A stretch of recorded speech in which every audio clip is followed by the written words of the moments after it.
உலகெங்கிலும் வாழும் டிஎன்டிவி பொலிட் ஊடக பார்வையாளர்களுக்கும் டிஎன்டிவி தமிழ் ஊடகம் பார்வையாளர்களுக்கும் அன்பு வணக்கம். 2024 நாடாளுமன்ற தேர்தல் விரைவில் வர இருக்கிறது. அதற்கான தேதி அறிவிப்புகள் சில நாட்களில் வெளியாகும் அப்படின்னு எதிர்பார்க்கப்படுது. இந்த நிலையில் தமிழ்நாட்டை பொறுத்த வரைக்கும் நாம் தமிழர் கட்சி மீதான நெருக்கடிகள், பன்முனை தாக்குதல்கள் அப்படின்னே சொல்லலாம். இது பிற கட்சிகளுக்கு இல்லை. குறிப்பாக நீங்கள் பார்த்தீங்கன்னா அதிமுக, திமுக ஆகிய இரண்டு கட்சிகளுக்கு இடையே ஒரு பெரிய கட்சிகள் அவைதான் தமிழ்நாட்டில். இவை அந்த கட்சியை வீழ்த்துவதற்கான ஒரு யுத்தியை செய்ய வேண்டும். அதே போல் இந்த கட்சி அந்த கட்சியை தேர்தல் ரீதியாக வீழ்த்துவதற்கான உத்தியை மேற்கொள்ள வேண்டும். ஆனால் இந்த இரண்டு கட்சிகளுமே பார்த்திங்கன்னா ஒருவரை ஒருவர் வீழ்த்தி கொள்வதற்கான எந்த உத்தியுமே அவர்கள் கையில் எடுக்கல. அதே போல சங்க பரிவார வடவேத ஆரிய பிராமணியத்தை எதிர்ப்பதற்காகவே பிறவி எடுத்த திமுக பார்த்திங்க அப்படின்னா பாஜகவை தமிழ்நாட்டில் காலூன்ற செய்ய கூடாது என்பதற்காக பாஜகவை வீழ்த்துவதற்கான உத்தியை அது பொலிட்டிக்கல் ஸ்ட்ராட்டஜியை கையில் எடுத்திருக்கணும். அவர்களும் அதை செய்யலை. காங்கிரஸ் கட்சியாவது தமிழ்நாட்டில் பாஜக வந்துவிடாமல் செய்வதற்கான ஒரு அரசியல் பொலிட்டிக்கல் ஸ்ட்ராட்டஜியை கையில் எடுத்திருக்கான, அதுவும் அதற்கான பணிகளை செய்யலை. சரி, இடதுசாரிகளாவது தமிழ்நாட்டில் சிபிஐ சிபிஎம் ஏதோ ஒரு தொகுதி 2 தொகுதி அப்படின்னு கிடைக்கிது பார்த்தீங்களா, அவர்களாவது இந்த பாசிச பாஜக வீழ்த்துவதற்கான பொலிட்டிக்கல் ஸ்ட்ராட்டஜியை வகுத்திருக்காங்களான்னா கிடையாது. ஆனால் போஸ்ட் ஓட்டுறாங்க. இப்போ திமுக சார்பில் பாசிசம் வீழ இந்தியா எழுந்திருக்க என்றெல்லாம், அப்புறம் இரவு முடிந்து விடிய என்றெல்லாம் பார்த்திங்கன்னா நல்ல வசனத்தோடு போஸ்டர்லாம் ஒட்டுறாங்க. ஆனால் பொலிட்டிக்கல் ஸ்ட்ராட்டஜி என்ன அப்படிங்கிறது பார்த்தோம் அப்படின்னா, அண்ணாமலை நீங்கள் தொடர்ந்து ஒரு பெரிய அளவில் ஒரு ஊர்வலங்களை நடத்துகிறாரு, பேரணிகள் நடத்தியிருக்காருன்னு பார்க்குறோம். பொதுவாக அண்ணாமலை வந்ததுக்கு பிறகு பார்த்திங்கன்னா ஒரு இளைஞர்களிடையே ஒரு மாற்றத்தை நம்ம பார்க்க முடியுது. அதை முன்பிருந்தது, குறிப்பாக இல கணேசன், பொன் ராதாகிருஷ்ணன், தமிழிசை சவுந்தரராஜன், எல் முருகன் அப்படின்னு நீங்கள் ஒரு கடந்த காலத்தினுடைய தலைவர்கள் பட்டியலாம் நம்ம எடுத்து பார்த்தோம் அப்படின்னா, அவர்கள் இந்த அளவுக்கு இளைஞர்களை கவர்ந்து தன் பக்கம் கொண்டு வருவதற்கான முயற்சியாவது செஞ்சாங்களான்னு பார்த்திங்கன்னா அண்ணாமலை அளவிற்கு செய்யவில்லை அப்படிங்கிறத நம்ம பார்க்கணும். பொதுவாக இளைஞர்கள் எந்த அளவுக்கு இப்போ வந்தீங்கன்னா, பொன் ராதாகிருஷ்ணன் காலகட்டத்தில் இந்த கோவை குண்டு வெடிப்பு போன்றதான் நடந்தது. ஸோ அந்த காலகட்டத்தில் ஒரு கணிசமான அளவு பாஜக பக்கம் மக்கள் சாய்ந்தார்கள் அப்படின்னு பார்க்குறோம். ஸோ இது மாதிரியான ஆக்சிடென்ட்ஸ், இன்சிடென்ட்ஸ், இது மாதிரியான இந்த காலகட்டத்தில் தான் நீங்கள் பாஜகவை நோக்கி இளைஞர்கள் வந்தார்கள் அப்படின்னு பார்க்குறோம். ரெண்டாவது திமுக அதிமுகவின் மீதான அதிருப்தி, அப்புறம் திமுகவின் மீதான அதிருப்தி, இதெல்லாம் நீங்கள் பார்த்திங்கன்னா ஓரளவுக்கு தாமாக ஒரு சிறு மிகச்சிறிய அளவில் தான் வந்துச்சு. ஆனால் அண்ணாமலையினுடைய அவர் இங்கே தலைவரானதுக்கு பிறகு அவர் பார்த்திங்கன்னா மற்ற தலைவர்களை பாஜகவினுடைய மாநில தலைவர்கள் ஒப்பிடும்பொழுது இவருடைய பணிகள் பார்த்திங்கன்னா இப்படி கிராமம் தோறும் அடைவது, இளைஞர்களை கவர்வது என்பதான ஒரு உத்தியை கையில் எடுத்தார். இதை முறியடிப்பதற்கு குறிப்பாக திமுக ஏதாவது செஞ்சுருக்கா அப்படின்னு பார்த்தா இல்லை. ட்விட்டர்லேயும் ஃபேஸ்புக்லேயும் பயங்கரமாக சண்டை போட்டுக்கிற மாதிரி சண்டை போட்டுக்குவாங்க. ஆனால் நீங்கள் பார்த்திங்க அப்படின்னா உதயநிதி நேராக போன உடனே அவருக்கு மோடி அப்பாயின்மெண்ட் கொடுத்துருவார். அதே போல் பார்த்திங்க அப்படின்னா இங்கே விளையாட்டுக்கு நிகழ்வுக்கு கிலோ இண்டியா அப்படிங்கிறதுக்கு கேட்டால் உடனே அனுமதி கொடுத்துருவார். அப்புறம் கருப்பு பலூனாக பறக்க விட்டுட்டு ஊரில் போகிறவங்களாம் சங்கி, பாப்பனி, கைக்கூலி அப்படின்லாம் சொல்லிக்கிட்டு இருந்த திமுக திடீர்னு பார்த்திங்கன்னா அவர்கள் வாழ்க்கையிலே விட்டால் கருப்பு சிவப்பு கொடியில் இருக்கக்கூடிய கருப்பு கூட எடுத்திருப்பாங்க. பாஜக கோஷ்டா என்ன செய்கிறது அப்படின்னு சொல்லிட்டு அந்த அளவுக்கு பார்த்திங்கன்னா பூரா கருப்பு பலூனெல்லாம் தூக்கி வச்சுட்டு வெள்ளை கொடையை கையில் பிடிச்சிட்டான்னு பார்க்குறோம். ஸோ இதுவும் பார்த்திங்கன்னா பாஜகவுக்கு எதிரான ஸ்ட்ராட்டஜியான இல்லை அப்படின்னு பார்த்துட்டோம். பாஜகவிற்கு எப்படியெல்லாம் அடிமையாக இருப்பது என்பதான ஒரு ஸ்ட்ராட்டஜியாக இவர்கள் கையில் எடுத்துட்டாங்கன்னு பார்க்குறோம். அதே போல் பார்த்திங்கன்னா திமுக பாஜகவை என்றாவது கடுமையாக எதிர்த்திருக்கிறதா கடந்த காலங்களில்? இவர்கள் ஊரில் வரவங்கலாம் சங்கிம்பாங்க, பார்ப்பனையை கைகூலிம்பாங்க, பாஜக பி டீம், சி டீம், ஏ டீம்லாம் சொல்லுவாங்க. ஆனால் இவர்கள் கடந்த காலத்து வரலாற்றெல்லாம் பார்க்கும் பொழுது முதலாக தமிழ்நாட்டில் எச் ராஜா என்கிற ஒரு பாஜகவை சேர்ந்த ஒரு இவர்கள் மொழியில் பார்ப்பனர், பொதுவாக பிராமணர், அவரை எம்எல்ஏ ஆக்கி அழகு பார்த்தது பார்த்திங்கன்னா திமுக தான். அதுவும் குறிப்பாக கலைஞர் கருணாநிதி அவர்கள். அதே போல் 1999 காலகட்டத்தில் அந்த தேர்தலில் வாஜ்பாயோடு, அதாவது பாஜகவோடவே கூட்டணி வைத்து பாஜகவினுடைய இந்திய அரசாங்கத்தில் இவர்கள் பங்கேற்று மந்திரி பதவி, அதை அமைச்சர் பதவியெல்லாம் வாங்கி அதை அனுபவித்து ரசித்து வாழ்ந்தார்கள் திமுகவினர் அப்படின்னு பார்க்கிறோம் நம்ம. இப்படி பாஜகவோடு வந்து பார்த்தீங்கன்னா கணவன் மனைவி போல, அது வந்து பயங்கரமாக சண்டை போட்டுக்கிற மாதிரி தெரியும், ஆனால் பிரியாமல் இருப்பாங்க. வந்து பார்த்தீங்களா, ஊடலும் கூடலும் இணைந்தது தான் கணவன் மனைவி அப்படி என்பதை போல அப்படிப்பட்ட ஒரு திக்கான உறவு முறை வந்து திமுகவுக்கும் பாஜகவுக்கும் எப்பொழுதுமே இருந்திருக்கிறது. ஹெச் ராஜாவை எடுத்துக்காட்டு, வாஜ்பாயோட தேர்தல் உறவு எடுத்துக்காட்டு, கூட்டணி உறவு எடுத்துக்காட்டு. அதன் பிறகு இப்போ வந்து பார்த்திங்கன்னா கருப்பு பலூன்லாம் தூக்கி வீசிட்டு கருப்பு தான் எனக்கு பிடிச்ச கலரு அப்படின்னு பாட்டெல்லாம் இனிமேல் வந்து அந்த பாட்டு கூட இருக்கக்கூடாது, வெள்ளை தான் எனக்கு பிடிச்ச கலரு அப்படின்னு மாற்று அப்படிங்கிற அளவுக்கு வந்து திமுக தற்பொழுது வெள்ளை மேலே அவ்வளோ ஆர்வமாக இருக்காங்கன்னு பார்க்குறோம். வெள்ளை கொடை வெந்தே என்று சொல்லும் அளவிற்கு அவர்கள் வந்து தற்பொழுது உறவை மேற்கொள்கிறான்னு சொல்லலாம், நம்ம பிழையாக சொல்லலை. ஸோ இப்படி வந்து பார்த்திங்கன்னா எப்பொழுதுமே ஒவ்வொரு காலகட்டத்திலும் பாஜகவை கடுமையாக எதிர்த்து நின்றதாக எந்த வரலாறும் கிடையாது. ஆனால் ட்விட்டர்லேயும் ஃபேஸ்புக்லேயும் சமூக ஊடகங்களையும் கடுமையாக எதிர்க்கிற மாதிரி பேசுவாங்க, யூடியூப்லேயும் கடுமையாக எதிர்க்கிற மாதிரி வாதம் பண்ணுவாங்க. ஆனால் இங்கே கைகுலுக்கி கொள்கிறார்கள் என்பதை நம்ம பார்க்க முடியுது. இன்னும் கூட நம்ம வந்து பார்த்திங்கன்னா அந்த அரசியலை உன்னிப்பாக கவனிக்கும் போது இவர்கள் அதிமுகவை பாஜகவின் அடிமைகள் அப்படின்னு திமுக சொல்கிறாங்க. ஆனால் அந்த அதிமுக வந்து பாஜகவோடு கூட்டணி வைத்திருந்த போதும் இவர்கள் இந்திய அரசியல், அதாவது மத்திய அரசியல் அல்லது ஒன்றிய அரசியல், இவர்கள் மொழியில் எப்படி வேணும் வச்சுக்கலாம், அந்த அரசியல் வந்து பார்த்திங்கன்னா அமைச்சரவையில் பங்கேற்று அந்த அமைச்சர் பதவியெல்லாம் பெற்றார்களா அப்படின்னு வந்து பார்த்தா அதிமுக கிடையாது. அதிமுகவுடைய வரலாற்றிலே அப்படி இல்லைன்னு பார்க்குறோம். ஆக இவர்கள் எல்லோரையுமே நீங்கள் வந்து அதிமுகனா பாஜகவினுடைய பி டீம், நாம் தமிழர்னா பாஜகவினுடைய பி டீம், எந்த கட்சி வந்தாலும் அது பாஜக பி டீம், அதை தங்களை விமர்சனம் செய்யக்கூடிய, எதிர்த்து நிற்கக்கூடிய எந்த கட்சியாக இருந்தாலும் அதெல்லாம் பாஜக பி டீம், பார்ப்பனிய கைகூலி அப்படின்னு சொல்கிறது இவங்களோட ஸ்ட்ராட்டஜியாக இருக்குது. ஆனால் என்னென்னு வந்து பார்த்திங்கன்னா எல்லோருமே வந்து பார்த்திங்கன்னா இவர் கையில் ஊடகங்கள், சமூக ஊடகங்கள், தொலைக்காட்சி ஊடகங்கள், பத்திரிகை ஊடகங்கள் என தொலைக்காட்சி பத்திரிகை ஊடகங்களில் செய்தி ஆசிரியராக யார் வரணும், பொலிட்டிக்கல் பீட் யார் பார்க்கணும் அப்படிங்கிற வரைக்கும் முடிவு பண்ணுறது அறிவாலயத்தில் இருக்கக்கூடிய அந்த டீம் தான், அவர்களுடைய டீம் தான் பார்க்குறாங்கனால இவர்கள் எல்லா இடங்களிலுமே இப்படி வந்து பிரம்மாண்டமாக பாஜகவை எதிர்ப்பதற்கு, சங்க பரிவாரத்தை எதிர்ப்பதற்கு, அந்த பார்ப்பனியத்தை எதிர்ப்பதற்கு, பிராமணியத்தை எதிர்ப்பதற்கு திமுகவை விட்டால் வேறு வழியே இல்லை என்கிற தொடர்ந்து வந்து பார்த்திங்கன்னா ஒரு மனித மூளைக்குள்ள இவர்கள் ஒரு கெப்பல்ஸ், அதாவது கோயபல்ஸ் பரப்புரை போல பரப்புரை செய்து கொண்டே இவர்கள் அப்படி ஒரு நம்ப வைத்திருப்பாங்க. ஆனால் இவர்கள் தான் ஒட்டும் உறவுமாக பாஜகவோடு இப்பொழுதுமே இருந்திருக்கிறார்கள். அதிமுக கூட அவர்கள் வந்து தேவையில்லை என்றால், இத்தனைக்கு வந்து பார்த்திங்கன்னா ஜெயலலிதா இல்லாத எடப்பாடி பழனிசாமி அவர்கள் வெளிப்படையாகவே வேண்டாம், பாஜகவோடு எங்களுக்கு உறவு இல்லைன்னு அறிவிக்கும் அளவுக்கு அவங்க இருக்காங்க. அப்படி இவர்களால் அறிவிக்க முடியுமா திமுகவால் அப்படின்னா சொல்ல முடியாது. இப்போ நான் காலையில் வேகமாக அறிவிப்பாங்க, சாயந்தரம் வந்து இந்திய நாட்டை காப்பாற்ற வேண்டும் என்கிற காரணத்திற்காக நாங்கள் பாசிச பாஜகவையும் சகித்து கொண்டு மக்களினுடைய நலன்தான் முக்கியம் என்று நாங்கள் வந்து அவர்களுக்கு ஒத்துழைப்பு கொடுத்தோம் அப்படின்னு வசனத்தை மாற்றிப்பாங்க. ஆக இவர்களை வந்து தெள்ள தெளிவான இவருடைய ஸ்ட்ராட்டஜி வந்து ஆட்சி அதிகாரத்தை தக்க வைத்துக் கொள்வதற்கு எவரோடும் கூட்டணி, யாருடன் வேண்டுமானாலும் கூட்டணி அமைத்துக் கொள்ளலாம் என்பதில் அந்த கொள்கையில் ரொம்ப உறுதியாக இருக்கக்கூடியவங்க திமுக. இப்படி ஒரு ஸ்ட்ராட்டஜியில் இருக்கும்போது திமுகவினுடைய உப கட்சிகளாக இருக்கக்கூடிய கட்சிகளாக நீங்கள் வந்து பார்த்தீங்கன்னா அவர்கள் எல்லாமே ஒன்று தலித்திய கட்சியாகவும், இன்னொன்று இடதுசாரி கட்சியாகவும், இன்னொன்று வந்து பார்த்திங்கன்னா பிற்பட்ட நலத்துறை கட்சியாகவும், இன்னொன்று சிறுபான்மை கட்சியாக இருந்தாலும் கூட இவர்கள் எல்லாமே கடைசியில் வந்து பார்த்திங்கன்னா அவர்கள் வந்து உருவந்தான் வேறையை தவிர அவர்களுக்கு உள்ளே ஓடக்கூடிய எல்லாமே வந்து பார்த்திங்கன்னா அந்த ரத்தம் அப்படிங்கிறது வந்து பார்த்திங்கன்னா அரசியல் ரத்தம் வந்து பார்த்திங்கன்னா பொலிட்டிக்கல் பிளட் அப்படின்னு வந்து பார்த்திங்கன்னா அது முழுக்க முழுக்க திமுக என்கிற கட்சியினுடைய அந்த ஒரு கிளை அமைப்புகளாக தான் செயல்படுறதை பார்க்குறோம். ஸோ இதனால் இது ஸ்ட்ராட்டஜி கிளியராக ஆயிடுது. இந்த சைடு வந்து பார்த்திங்கன்னா அதிமுக அப்படின்னு வந்து பார்த்திங்கன்னா இப்பொழுது எடப்பாடி பழனிசாமி கடந்த முறை வாஷ் அவுட் ஆச்சு இந்த நாடாளுமன்ற தேர்தலில். ஸோ இதுதான் இப்போதைக்கு இருக்கிற ஸ்ட்ராட்டஜி. ஆனால் கடந்த காலத்தில் நம்ம வந்து பார்த்தோம் அப்படின்னா 1944 திராவிடர் கழகம் என்கிற பெயரை மாற்றுறார் நீதி கட்சிக்கு பெரியார். அதன் பிறகு அதிலிருந்து பிரிந்து வந்து அண்ணா வந்து திமுக உருவாக்குறார். 1949 கட்சி உருவாக்கப்பட்டாலும் நீங்கள் வந்து பார்த்திங்கன்னா 67 கிட்டத்தட்ட 17 ஆண்டுகள் கழித்து தான் ஆட்சியை பிடிக்கிறாங்கன்னு வந்து பார்க்குறோம்.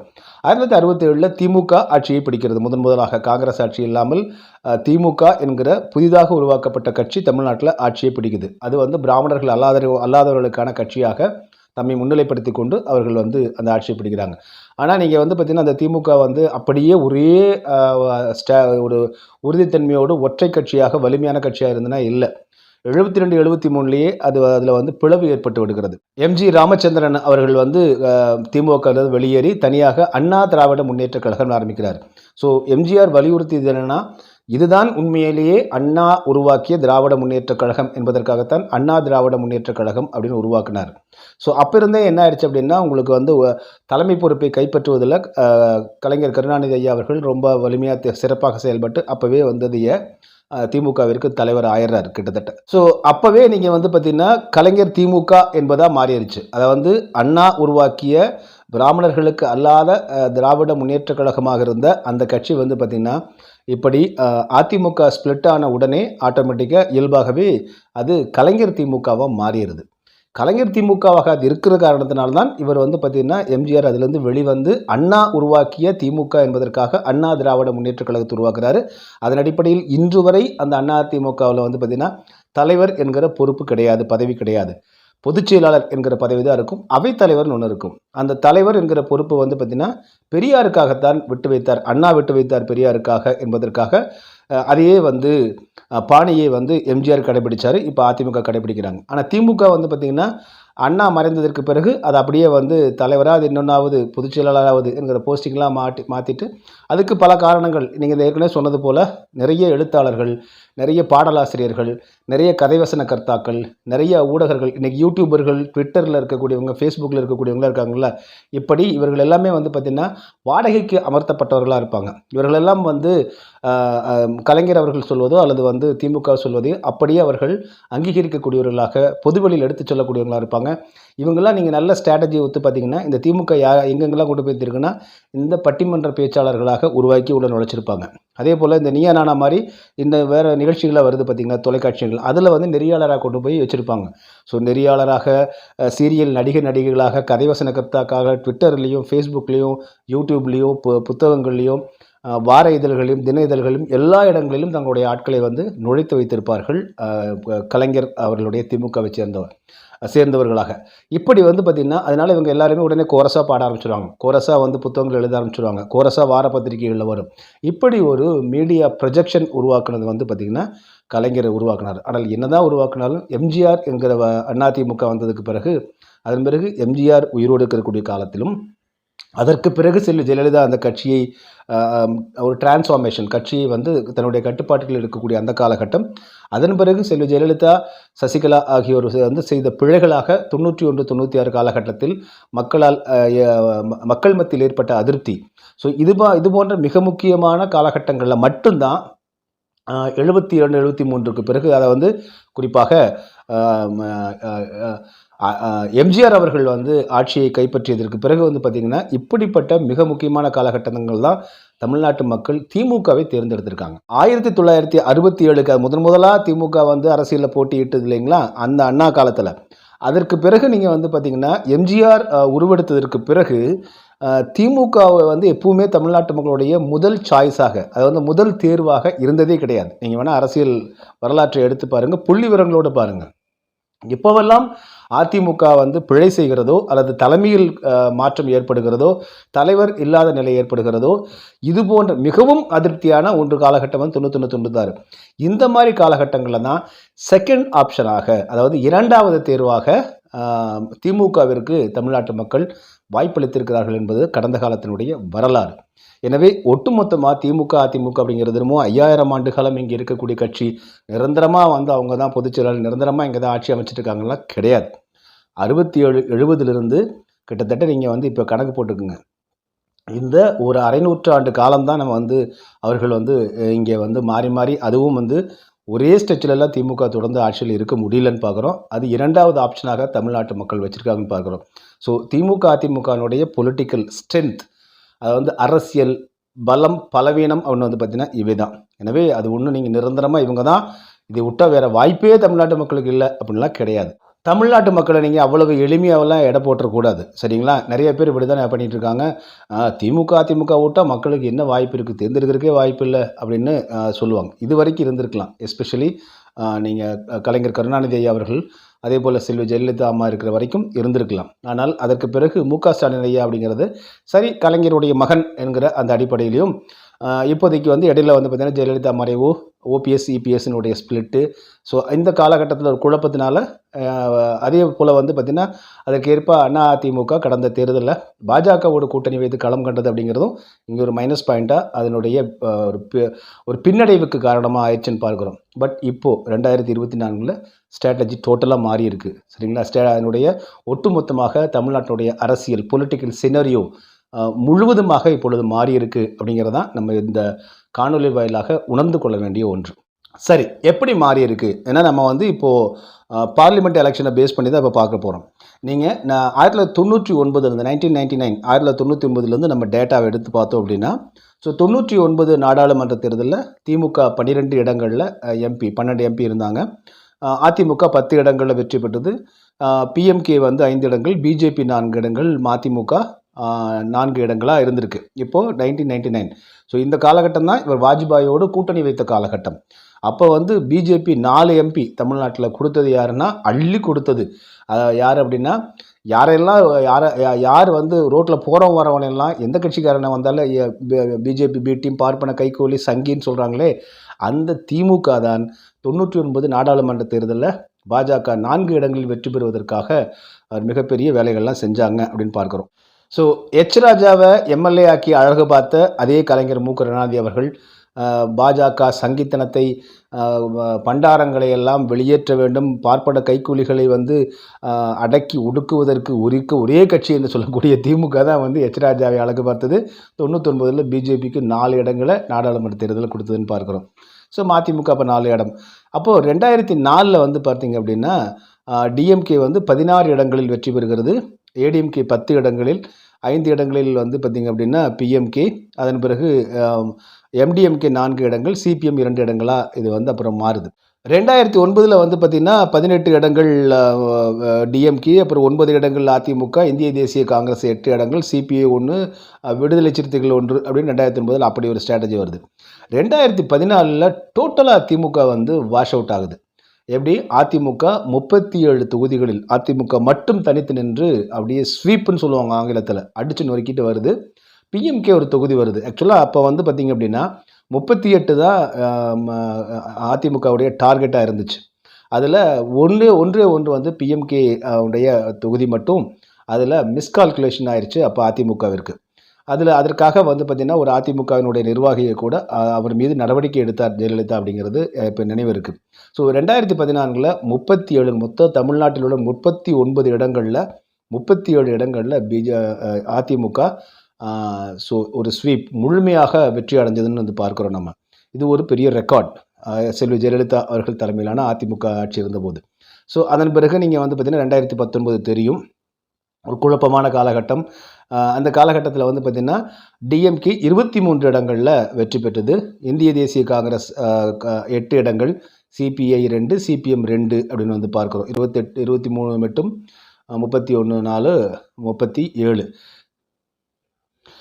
ஸோ இதுதான் இப்போ இருக்கக்கூடிய இந்த கடந்த 99 2019 வரையிலான இந்த காலகட்டத்தை பார்க்கும் பொழுது ஸோ இப்படி ஃப்ளக்சுவேட் ஆகி தான் இருந்திருக்கு. இதில் ஏடிஎம்கே ஆன ஸ்வீப்பை வந்து திமுகவுக்கு வந்து அதே போல் 37 தொகுதி கிடைச்சதுன்னு வந்து பார்த்தா அவர்களுக்கு திமுக கூட்டணி கட்சி நின்றதுனால 23 தொகுதியில் திமுக தனித்தும், காங்கிரஸ் வந்து பார்த்திங்கன்னா 8, சிபிஐ சிபிஎம் 2 என்று கூட்டணி கட்சிகள் அந்த இடத்தை பிடிச்சாங்க. ஸோ 2014 தன்னந்தனியாக அதிமுக தனியாக நின்று வென்ற இடங்களை 2019 கூட்டணியாக நின்று திமுகவுடைய கூட்டணி கட்சிகள் வென்றதுன்னு பார்க்குறோம். ஸோ அப்போ நம்ம ஏற்கனவே குறிப்பிட்டதை போல் ஒரு குழப்பமான ஒரு சூழல் இருந்தது அப்படின்னு பார்க்குறோம். சரி, இதில் நம்ம மிக முக்கியமாக கவனிக்க வேண்டியது இந்த 2019 பொது தேர்தலில் மக்கள் நீதி மையத்துடைய நுழைவு. அப்போ வந்து நுழைந்து 3.7 விழுக்காடு வாக்குகளை பெறுகிறது. அடுத்ததாக அம்மா மக்கள் முன்னேற்ற கழகம் டிடிவி தினகரன் ஐயா அவர்களுடையது 5.32 விழுக்காடு வாக்குகளை பெறுது. அந்த தேர்தலில் நாம் தமிழர் கட்சி வந்து பார்த்திங்கன்னா 3.93 விழுக்காடுகளை பெறுகிறது. இதில் இப்போ நம்ம கவனிக்க வேண்டியது என்னென்னா, மிகச்சரியாக அம்மா மக்கள் முன்னேற்ற கழகம் அது அதிமுகவினுடைய ஸ்பிளிட்னு வச்சுக்கோங்களேன், அது வந்துடுது. இப்போது மக்கள் நீதி மையம் அப்படின்னு திரும்ப ஒரு நுழைவு என்ட்ரி ஆகும்போது வந்து பார்த்திங்க அப்படின்னா கிட்டத்தட்ட 3.7 விழுக்காடு வாக்குகளை அது பெறுது. ஒருவேளை மக்கள் நீதி மையம் கமல்ஹாசன் அப்போ இல்லை அப்படின்னா அந்த வாக்குகள் கணிசமாக நாம் தமிழர் கட்சிக்கு தான் வந்திருக்கும் அப்படிங்கிறத நம்ம பார்க்க முடியுது. ஸோ மக்கள் நீதி மையம் அப்போவே அவங்க யார் இவர் யாருடைய இதில் இன்ஃப்ளூயன்ஸில் இறங்குறாரு, ஏன்னா அவருக்கு ஒன்றும் கமல்ஹாசனுக்கு ஒன்றும் தெள்ள தெளிவான கொள்கையோ சித்தாந்தமெல்லாம் எதுவுமே கிடையாது. யாரை எதிர்க்கிறாருனே தெரியல, யாரை ஆதரிக்கிறாருனே தெரியல. ஆனால் கமல்ஹாசன் என்கிற அந்த ஒரு பெயருக்காகவும் ஊழலை எதிர்க்க போகிற அவர் சொன்ன இந்த விளம்பர உத்திகள், அவர் வெளியில் கொண்டு வந்த விளம்பர உத்திகள், டார்ச் லைட்டை அடிக்கிறது, டிவியை உடைக்கிறதுன்னு நிறைய இந்த ட்ராமா அதெல்லாம் பண்ணார். இப்போ அவர் என்ன திரைக்கலைஞர் இல்லையா, உலக நாயகன் என்கிற அடிப்படையில் இந்த உலக நாயகனுக்கு உண்டான எல்லா வேலையும் பண்ணி அப்போ வந்து பார்த்திங்கன்னா அவர் 3.7% ஓட் வாங்கினார்னு பார்க்குறோம். சரி, அதற்கு பிறகு 2024 வரக்கூடிய தேர்தலில் இந்த இத்தனை ஆண்டுகள், அது 7 ஆண்டுகள் ஆயிருக்குன்னு சொல்ல நினைக்கிறேன் நான், அவருடைய மக்கள் நீதி மையம். ஸோ அவர் என்ன அதில் வந்து இது வரைக்கும் வளர்ச்சியை கண்டிருக்காரு அப்படின்னு, எத்தனை மக்கள் போராட்டங்களுக்கு முன்னெடுத்திருக்காரு, எல்லாமே ட்விட்டர்லேயே தான் அவர் வந்து அரசியல் கட்சி நடத்திட்டு இருக்காரு அப்படிங்கிறத பார்க்க முடியுது. அவருடைய நிர்வாகிகளும் நிறைய வந்து கடந்த காலங்களில் களமிறங்கி போராடியவர்கள் அப்படின்னு வந்து பார்த்திங்கன்னா நமக்கு எந்த விதமான ஒரு தெளிவும் அவர் உலகத்துக்கு கொடுக்கல. குறிப்பாக எத்தனை மக்கள் பிரச்சனைகளுக்கு அவர் போராடி இருக்காரு அப்படின்னு வந்து பார்த்திங்கன்னா அது மக்களுடைய போராட்டத்துக்காக பங்களிப்பு இல்லை. கடந்த தேர்தலில் கூட வந்து பார்த்திங்கன்னா அவர் கிடைச்ச வாக்குகள் வந்து அர்பன் ஓட்டுன்னு சொல்லுவாங்க ஆங்கிலத்தில். நகர்ப்புற வாக்குகளைத்தான் மக்கள் நீதி மையம் பெற்றதே தவிர கிராமப்புற வாக்குகள் எல்லாம் வந்து நாம் தமிழர் கட்சிக்கு தான் போச்சு அப்படிங்கிறது நமக்கு ஆவணமாக இருக்குது. ஸோ 2019க்கு பிறகு வந்து பார்த்திங்கன்னா நாம் தமிழர் கட்சியினுடைய வளர்ச்சி என்பது இன்னும் ஆழமாக கிராமப்புறங்களில் வலுவடைந்திருக்கிறது. அதே போல் நகர்ப்புறங்களிலும் கணிசமான அளவு வந்து பார்த்திங்கன்னா உயர்ந்திருக்குது அப்படின்னு பார்க்க முடியுது.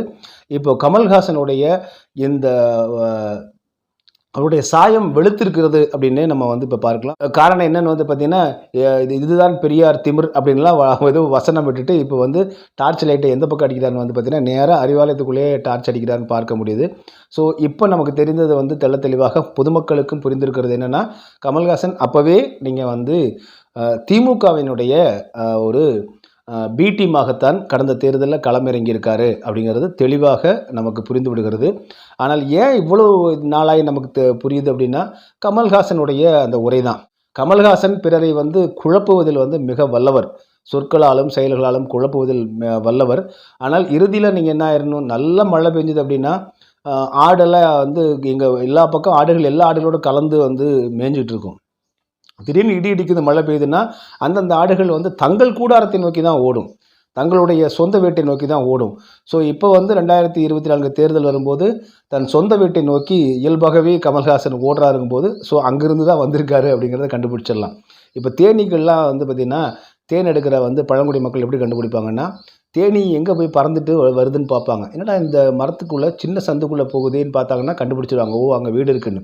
இப்படி தான் கமல்ஹாசன் வந்து கடந்த தேர்தலில் பிரம்மாண்டமாக அப்படியே வந்து தன்னந்தனியாக தாமாக வந்து இந்த மக்களை மீட்டெடுப்பதற்காக வந்து மீட்பர் போல் வந்தவர்.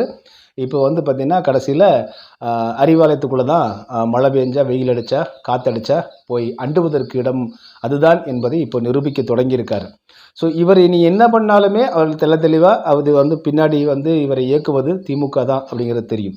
ஸோ திமுகவுடைய கடந்த ஆண்டு ஸ்ட்ராட்டஜி வந்து பார்த்திங்கன்னா நாம் தமிழர் கட்சி கணிசமான அளவு அவருடைய வாக்குகளை குறைப்பதற்கான வேலையில் கமல்ஹாசனை இறக்கினார்கள் அப்படிங்கிறது தெரிய வந்தது. இந்த 2019க்கு பிறகு நாம் தமிழர் கட்சியினுடைய வளர்ச்சி, குறிப்பாக இவர்கள் சீமானை தனிப்பட்ட முறையில் முதல்ல ஒரு பொய் பேசினார், தலைவரெல்லாம் பார்க்க போகல அப்படின்னு ஒரு எஸ்டாப்ளிஷ் பண்ண விரும்பினாங்க. அது முதல்ல வந்து பார்த்திங்கன்னா முதல்ல கொஞ்சம் பரபரப்பாக பேசப்பட்டது.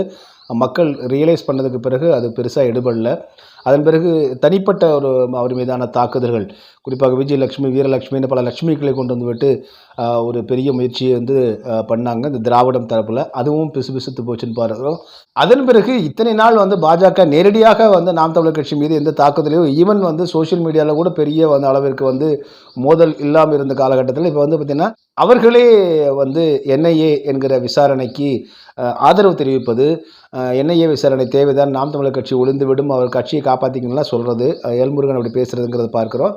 அதுக்கு பிறகு வந்து பார்த்திங்கன்னா தற்பொழுது கர்நாடகாவில் எங்கேயோ ரோட்டில் சாதாரணமாக சுற்றிட்டு இருக்கிற ஒரு ஆளை கூப்பிட்டுட்டு, நீ வந்து 11 மாநிலங்களில் ஒரு தேசிய கட்சி ஆரம்பித்து உனக்கு வந்து நீ ஆரம்பி, உனக்கு வந்து இந்த விவசாய சின்னத்தை வாங்கி கொடுக்குறோம் அப்படின்னு சொல்லி ஒரு டம்மி ஆளை போட்டு விவசாய சின்னத்தையும் பறித்து, இது பாஜகவினுடைய அழுத்தமாக இருக்குது. பிஜேபி வந்து இப்போ தான் வந்து ஒரு அழுத்தங்களை கொடுக்க தொடங்கியிருக்கு. தொடக்கத்திலேருந்து திமுக தொடர்ந்து நாம் தமிழர் கட்சி மீது அழுத்தங்களை கொடுக்க தொடங்கினது காரணம் திமுக, பாஜக ஆகிய 2 கட்சிகளையுமே எதிர்த்து குரல் கொடுக்கக்கூடிய கட்சியாக, விமர்சிக்கக்கூடிய கட்சியாக இருக்கிற காரணத்தினால அவர்களுக்குத்தான் தேர்தல் ரீதியாக, அரசியல் ரீதியாக நாம் தமிழர் கட்சி பாதிப்பை ஏற்படுத்துகிறது. முதல்ல விளையாட்டாக சொன்னாங்க, அவர் கேவலப்படுத்தினாங்க, அசிங்கப்படுத்தினாங்க, அப்படிங்கிறதெல்லாம் செஞ்சாங்க.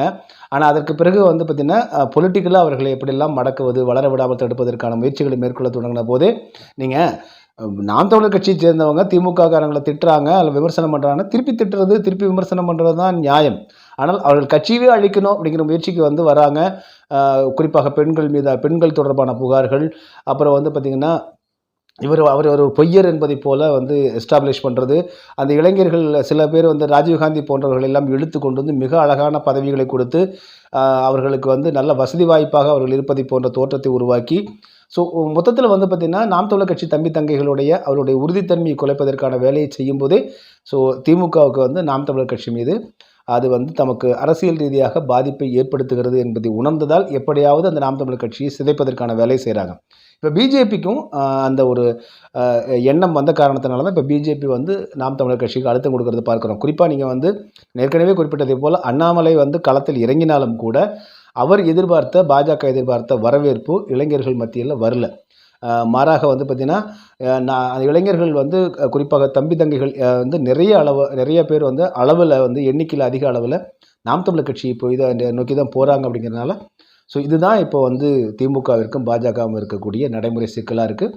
அதனால் நாம் தமிழர் கட்சியை இவர்கள் வந்து ஒடுக்குவதற்கான முயற்சியில் ஈடுபட்டிருக்காங்க. ஏற்கனவே குறிப்பிட்டதை போல் இதற்காக வாடகை வாயர்கள், வாடகை ட்விட்டர்கள், வாடகை ஃபேஸ்புக்கர்கள், வாடகை யூடியூபர்கள், வாடகை நெறியாளர்கள், அதே போல் வாடகை தொகுப்பாளர்கள், அப்புறம் வாடகை பட்டிமன்ற பேச்சாளர்கள், அப்புறம் வாடகை நகைச்சுவை பேச்சாளர்கள் அப்படின்னு எல்லாத்தையும் வாடகைக்கு அமர்த்துவது என்பது இவர்களுடைய வழக்கமான ஒரு பாணி. எனவே இப்போ நாம் தமிழர் கட்சி தம்பி தங்கைகள் தற்பொழுது அடுத்த கட்டத்தை நோக்கி நகர வேண்டிய சூழ்நிலை இருக்கிறதுனால இந்த வாடகை வாயர்களை அலட்சியப்படுத்திவிட்டு களத்தில் இறங்கி இன்னமும் மக்களை அதிக அளவில் சென்று சேர்வது, அறிந்தவர்கள் தெரிந்தவர்கள் என்று வீடு வீடாக கிராமமாக கடந்த தேர்தலில் நிறைய இடங்களுக்கு பயணம் செய்யாமல் இருந்த சூழ்நிலை இருந்துச்சு. ஒரு முழு தொகுதியும் கவர் பண்ணக்கூடிய சூழ்நிலை இல்லாமல் இருந்துச்சு. ஆனால் இந்த முறை இன்னும் கவனமாக மக்களை சென்றடைந்து அனைவரையும் ஒரு முறையல்ல பல முறை தேர்தலுக்கு முன்பாக நேரில் சந்தித்து அவர்களை வாக்குகளை பெறுவது, நாம் தமிழர் கட்சி பக்கம் மாறக்கூடிய எண்ணத்தில் இருக்கிறவங்களும் இன்னும் அதை வந்து உறுதிப்படுத்துவது ஆகிய செயல்பாடுகளே களப்பணியில் வந்து ஈடுபடணும்.